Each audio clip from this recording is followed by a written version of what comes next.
Here we are with my old friend, colleague, and Hall of Famer, Steve Flink. After the US Open ladies finals, you had predicted Naomi Osaka winning this title, Steve.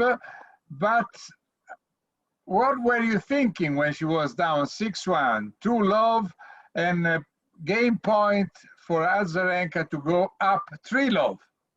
I was pretty shocked. I mean, I have to say, I was surprised that she had so much trouble finding her range off the ground, getting rhythm on serve, but also, Ubaldo, I couldn't believe how beautifully Azarenka played right up until that point. But that was important that she finally broke her serve there. And even so, she got to 2-all, and then Azarenka played a very good game on her serve and led 3-2. And I thought, oh boy, Osaka, but that's where it all changed, Ubaldo. I thought, from 3-2 down in the second set, then 5 games in a row for Osaka, and she won the second and held her serve. And by closing out the second set with another service break, she got to start serving the third, which was helpful, and she got that big lead at 4-1. But it was tough from 4-1. She lost those next 2 games and had a lot of chances to close it out there and wasn't able to do it. When I open the road to the scores to Steve Flink, he starts telling you the whole match. So I have nothing left to say. I don't know what to add to this. But I stopped, Ubaldo. I stopped there very deliberately so you could tell. No. But didn't you think at 4-1 when she had 15-40 and all those break points that she was going to end it there? And I thought Azarenka did a nice job to close it back to 4-3 before Osaka won the last 2 games. It made it a better third set.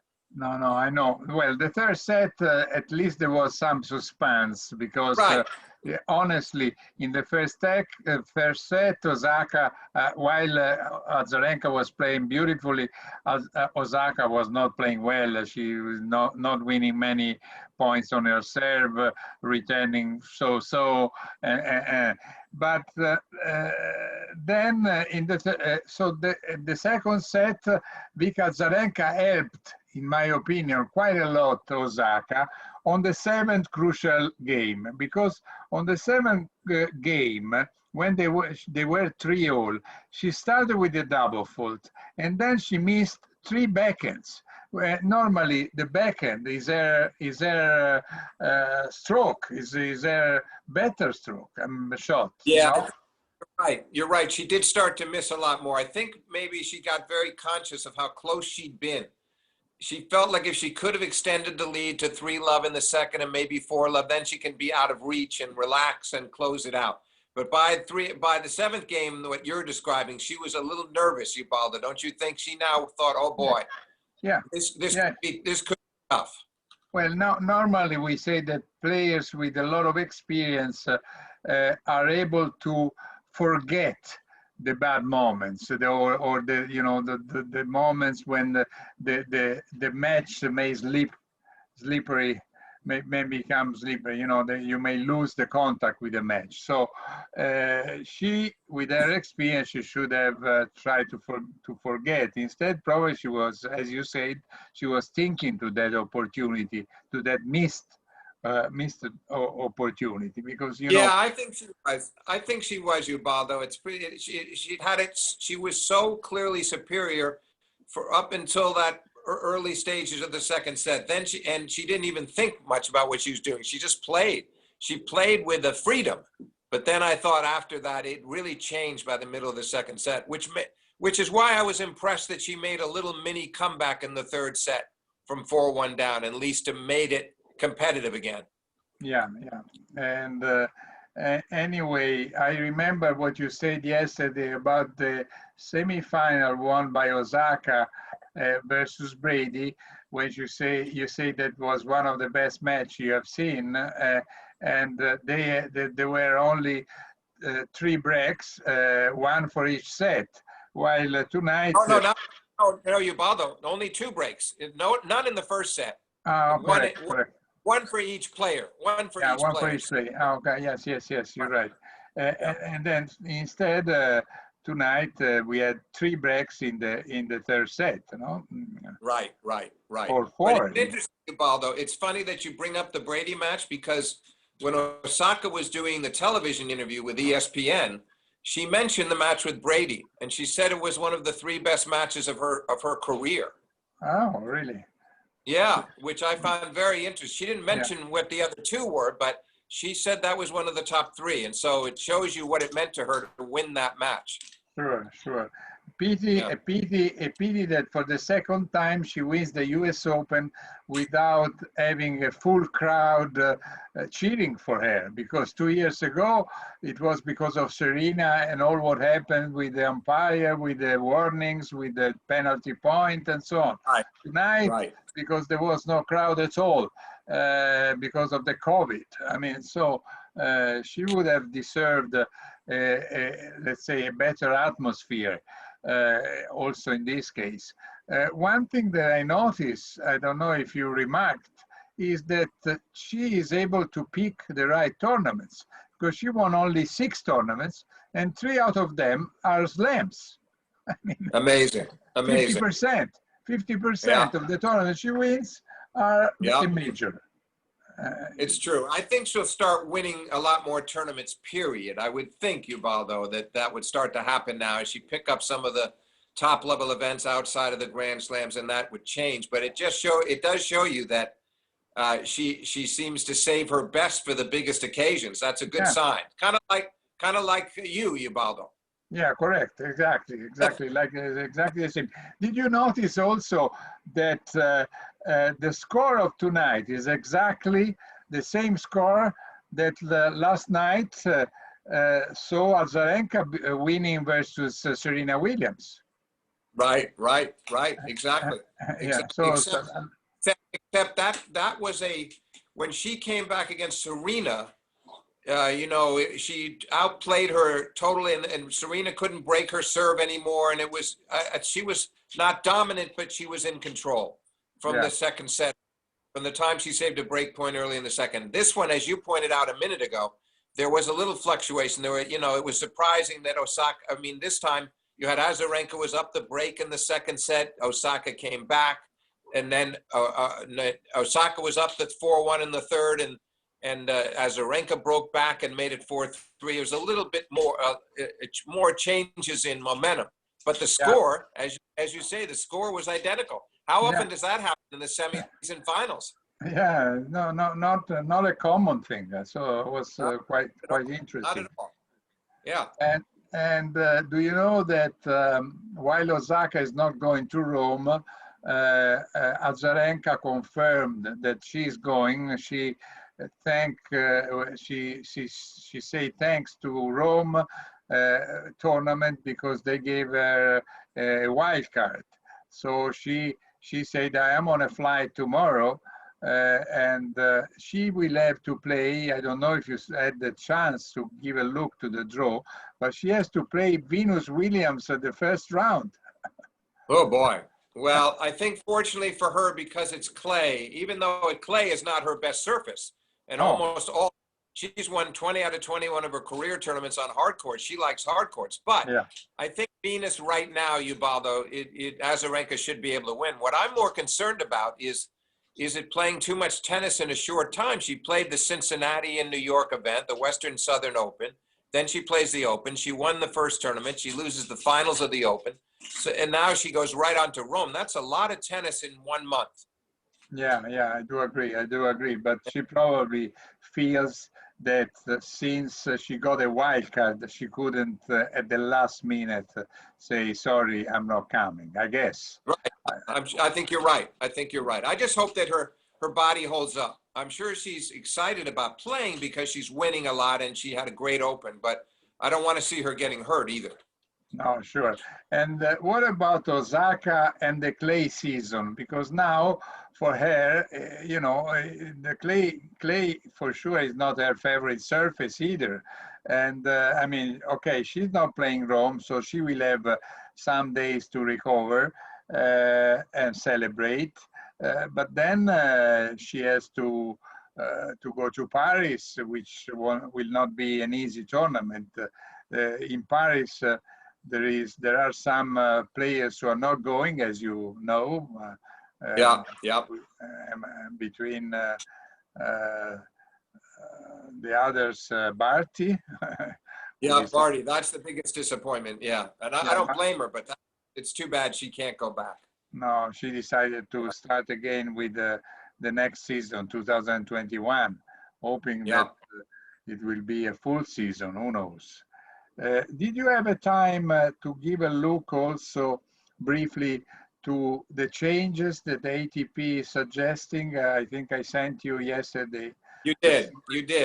And it's very interesting because it sounds like they're trying to react to what Djokovic is trying to do with the new players. You know, they're trying to copy it almost, right? Yeah. For sure, they're trying to attract more the players who still are uncertain whether to sign or not for the PTPA. You know, so that could, because they even say as long, this is what we are planning to do, as long inside the group there is not too much how can I say, separation, too much fragmentation. They use the word fragmentation. Right. So which was, in my opinion, a message to the players saying, look, we are trying to work for you, but don't abandon ATP or don't follow Pospisil and Djokovic. That was my impression. I think it was mine too. It was mine too, and it was very well done on their part. It just will be interesting to see what the response is among the players. Do they accept it? Do they think it's real, or do they say no? We've got to go with the PTPA. It's hard to know what they're going to do. Yeah, and then also there are many, let's say, ideas that I don't see easy to accomplish. For instance, when they're talking about having a company who would do an audit and check all the accounts and the bills of each tournament. I don't see the tournament directors be happy about that. No, I don't think so either. It'll be interesting. Have you spoken with Gaudenzi? No, I didn't try because I thought that in this moment he would have probably not talked to me immediately. Maybe I'll try next week, but you know, I don't know anybody. I don't know anybody in tennis, to my knowledge, that wouldn't talk to you immediately when you wanted to talk to them. Yeah, unfortunately, I do know some. Fabio Fognini is one of them. Okay. Anyway, no, but I'm joking. But true, you know, it's so and then it's a very complicated process, because I know that the tournament directors they you know, they wouldn't like that everyone, or I mean, even if it's a neutral, independent company, would check all their bills and see how do they spend it, and you know, and how they invest, how, you know, which would be necessary to determine how to share the 50% which would remain after paying all the expenses and the taxes. I mean, I believe that not all the tournament directors would be so honest to reveal all what they've done, or if maybe they would put more things in the expenses. It's something they're not. You have a good point, because they're not used to having to do that, Ubaldo. They've never had to be that. They haven't had to be that transparent, so it puts pressure on. Yeah. Sure. So anyway, and then also, no, there are some good ideas, like for instance the one that during the slams or during tournaments which would last maybe 10 or 11 or 12 days, that there could be a minor tournament, a 250 ATP tournament played in the second week for those players who lose in the first one. Yeah, that's a good idea. That's a good idea. I like that. Yeah, I like that a lot. Yeah.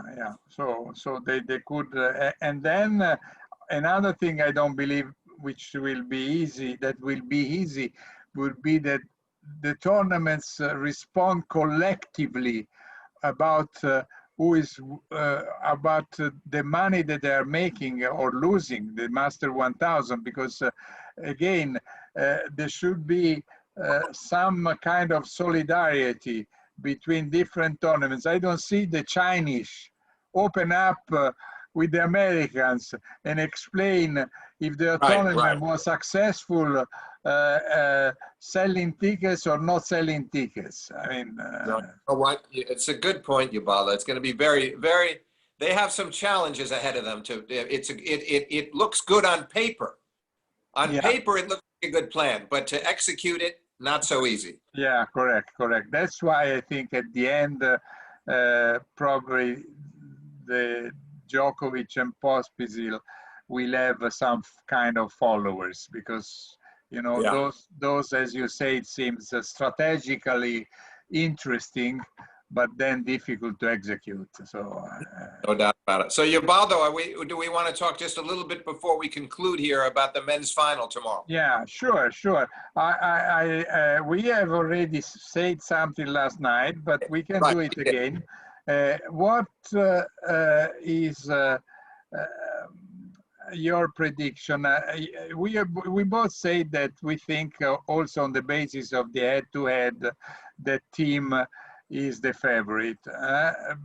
But I was thinking also that when a player gets to the final playing so-so during the whole tournament, and I'm talking about Zverev, he can find, strangely enough, when he doesn't have anything to lose, a great day just for the final, and then he may become very, very dangerous.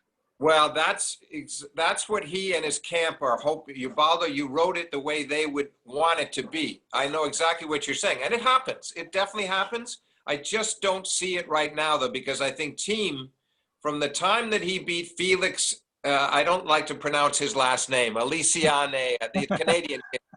Very difficult name that I have to work on. But he beat Felix 1-1 the last two, beat the young Australian De Minaur badly, and then played very, very well against Medvedev. I feel like he is just in peak form, and he's so hard to beat anyway.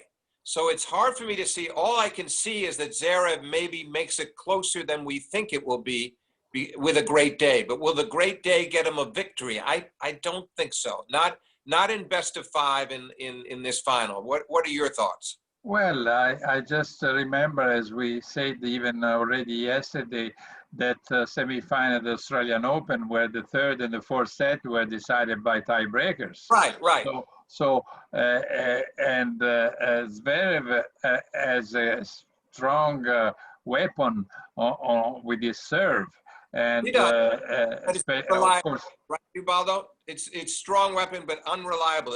It's a great first serve, but then sometimes on second serve he gets confused. He serves double faults. Sometimes he goes for 135-mile-an-hour second serve. Sometimes 90-mile-an-hour second serve. You never know what you're getting, and he gets shaky. But I understand and I agree. The only thing is that easier to get shaky and fragile when you're the favorite. And I know what you mean.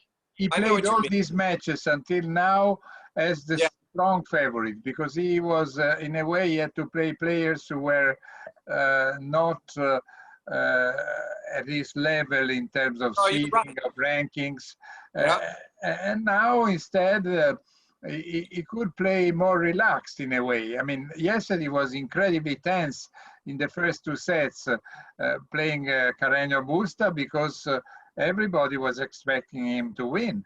But this time, where everybody is instead expecting Thiem to win, then maybe... True. I know that helps to a degree, Ubaldo. I just think he needed 2 or 3 matches in the tournament where you can have some ups and downs, and you play 6 matches to get to the final. You'd like to believe that at least in 3 of them, you'd play some of your best tennis, or close. I don't think he's been close the whole tournament. Australia, I thought he played really well. Even leading up to Thiem. Here, I haven't seen it. I think he must be a little worried about that part of it. On the other hand, his team will tell him exactly what you just said now, which is, look, you're out there. It's one match. You haven't played that well yet, but this is your chance to hit your golden form, play your best tennis, and scare him. And that's what he's hoping to do. And you're right about the serve. If he's having a great serving day, it keeps him in the match. But Thiem is he's so difficult all around to beat. I thought he dealt with Medvedev's serve. You know, Ubaldo, how few times Medvedev had lost his serve before yesterday. And look what he did with Medvedev. Fantastic. Yeah. Still, Thiem was behind 5-3, both in the second and in the third set. And Medvedev didn't play at his best when he was serving for the sets. So still, I feel like overall Thiem was, he comes out of that match feeling very good about himself. And now instead of playing Nadal, he plays Nadal twice in the Roland Garros finals. He plays Djokovic in the Australian final this year, and he loses in 5. But those were tough matches for him to win. He almost did it against Djokovic in Australia, but after leading 2-1, he lost. And he did well against Nadal last year in Roland Garros, better than the year before. But those are guys that he kind of knew in the back of his mind they were better than he was, and he'd have to play a phenomenal match to beat them. But now I think he feels like if I play near my best, I can beat this guy. Nearly my best. I don't think he feels he has to be 100%. I think he just feels like he's got to play very well. That's the way I look at it. Sure. So I'm calling Thiem maybe 4 sets. I'm torn between 3 and 4 sets, but I don't see it any closer than that. What about you? Well, I mean, 4 sets is the score that I would predict. But then, in a way, even if when they play long match, it means that they have to stay up until the next morning. Because of the timetable, I wouldn't mind to see 5 sets, because I always. I agree with you. Listen, we always like that, Ubaldo. It was nice that we got 3 sets today with the women. I just have a feeling that Mr. Thiem is going to tell us, sorry, guys, I don't want 5 sets. Oh, sure. Listen, do you remember, there was 2 players that I remember clearly who lost the 4 finals they played in a slam. And one was Ivan Lendl, and the other one was Andy Murray. Well, we talked about that. We reviewed that last night. That's right. Yes. Right. Then someone who listened to us wrote me an email, sent a post to YouTube, and he said, what about Fred Stolle? And I am not sure. I didn't check, honestly, if Fred Stolle had lost, because I remember he lost three finals in a row in Wimbledon. Yeah, right. But, he might have lost one more. No, so that's true. But that's the amateur era. We were only talking about the Open era. I hope you realize that. I wasn't even thinking about that. But Stolle could well have lost a 4th in there. I think he did. I think he lost one to Emerson in Australia in that period too. Yeah, so it would have been the 3 finals in Wimbledon from 64 to 66, and then one more. The similarity, Ubaldo, is that Fred Stolle did finally win. He won the U.S., he won Roland Garros. The similarity is they all eventually got there, and Thiem will get there, whether it's tomorrow or next, or Roland Garros or next year. And Stolle, I think he even won without losing a set, maybe. Wasn't he the last one who won the U.S. Open without losing a set? I'm not sure. He lost a set. Because he lost the Newcomb, took a set off him in the final. But he had a great U.S. in 60. You know what happened to him there, Ubaldo? He was very angry because they didn't seed him. They left him off the seeding list in 66, and he was not happy about that. And he knocked off a lot of seeds and then won the title over Newcomb. He wanted to prove a point. So he did. With your great memory, do you remember another player who wasn't seeded and won the U.S. Open? Not offhand. No. Wasn't maybe Andre Agassi? Oh yeah, well Agassi was. Yeah, Agassi was in 1994, 20 in the world. So it's funny because I still have a hard time accepting him not being seeded, but he was not. And he beat five seeded players that year. He beat Chang and eventually beat Todd Martin in the finals. And he was lucky because Pete Sampras was injured all summer and lost to Izaga, and that made Agassi's job a little easier. But so be it.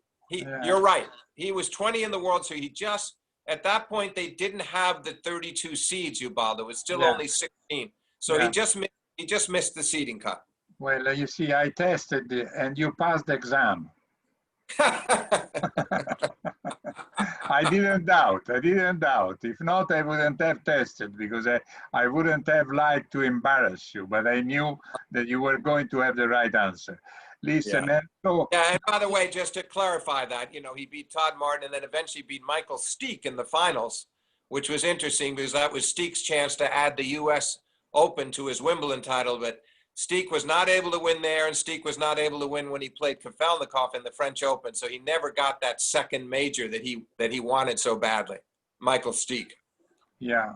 Well, the Michael Steek, there is one thing I was told today. Michael Steek played the last Slam final played by two German-speaking players before tomorrow, because team they both speak German, of course. And Ubaldo, just a quick last comment about Thiem and Medvedev. I don't think I've seen two guys like that. There was actually when Medvedev crossed over, when he tried to challenge the call on his serve, and he thought he hit a serve was out, they didn't call it. You remember we talked about it. He walks over to the other side of the net. Thiem was actually saying to the umpire, "Let him challenge. Let him challenge." I don't think I've seen two guys show more respect for each other at that level than these two did yesterday. They seem to have a great relationship. I don't know how it's developed, but there's something unusual about that you wouldn't necessarily see with the other top players. Respect, yes, clear respect, but this went beyond that. Yeah, well, maybe Thiem could have challenged himself. Yeah, right. But you know what I mean, Ubaldo, right? No, but I know. I was joking. I'm saying, sure. Lisa, I do agree. I do agree with what you said. I must say that also between certain players nowadays, there is a rivalry, but the respect is also there. Maybe even more than in the past. Sometimes in the past, in the past there was what? Go ahead. Sorry, no, go ahead. Finish, Ubaldo. Finish. No, in the past there was between among compatriots, let's say between Australians, one to each other, Lever and Rosewall, Newcomb, okay. But players of different nationalities, normally they were not dealing so well,